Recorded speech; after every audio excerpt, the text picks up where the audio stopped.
के दूल्हा होगा।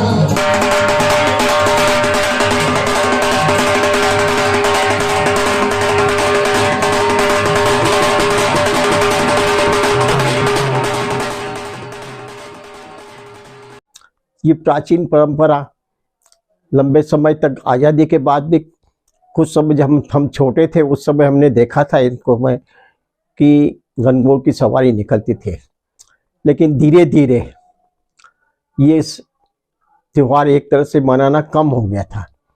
पुराने जमाने में गांव में ज्यादा होते थे, लेकिन अब धीरे धीरे वो संस्कृति लुप्त होती जा रही है और गांव में शिक्षा का अभाव होने के कारण लोग शहरों में जा रहे हैं। जब शहरों में जाकर उन्होंने बड़े स्तर पर इस प्रोग्राम को देखा, कार्यक्रम को होते देखा, तो उन्होंने समझा कि हमारे गांव में वो प्रोग्राम क्यों नहीं होते। तो घर में ही औरतें सब घर के कामों में हर चीज में व्यस्त हो जाती है, तो हमने ये सोचा कि चलो इस त्योहार को हम हमारे देलवाड़ा में भी मनाए जाए और इसी बहाने ये घर की औरतें जो है वो घर से बाहर निकलेगी और इसमें ढोल नगाड़े वगैरह जो भी है सारे बुला के और सब नाच गाना सब कुछ किया जाता है। उनको पता नहीं कि पहले होते थे, लेकिन वो धीरे धीरे संस्कृति लुप्त होती जा रही है। तो जब उन्होंने गांव में बड़े स्तर पर इस प्रोग्राम को देखा, इस कार्यक्रम को देखा, तो उनको लगा कि हमारे गांव में भी ये सब कार्यक्रम होना चाहिए। लेकिन उनको ये पता नहीं था, पहले गांव से ही वो शहर की ओर गए हैं। मैंने सोचा कि चलो सारी औरतें आएगी, घर से बाहर निकलेगी और सभी मतलब घर को छोड़ के कुछ और भी मिलजुल सकेगी, सब अपने बारे में दूसरों के बारे में जानकारी ले पाएगी जो कभी जान ही नहीं पाती है कि कौन से मोहल्ले में कहाँ क्या कौन आ रहा है नया कौन नहीं आ रहा है। सब कामों में इतनी उलझ जाती है कि वो भी नहीं जान पाती है। तो चलो बाहर निकलती है तो सब मिल भी पाती है, एक दूसरे से बातचीत करती है और अच्छे से नाच गाना खुल के नाच गाना करती है।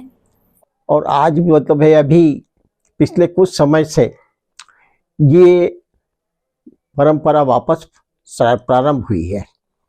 अभी भी हमारे गांव के अंदर भी कल ही गणगौर माता की जो सवारी निकली थी बहुत ही ठाट बाट के साथ निकली थी और उसमें जो सबसे बड़ा जो महत्वपूर्ण योगदान था महिलाओं का था।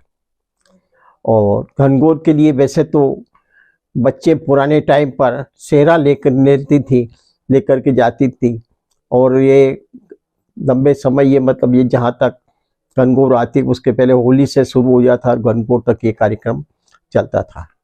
लेकिन आजकल मतलब ये परंपरा वापस देलवाड़ा के अंदर भी पुनः प्रारंभ हुई है जो एक प्राचीन परंपरा है।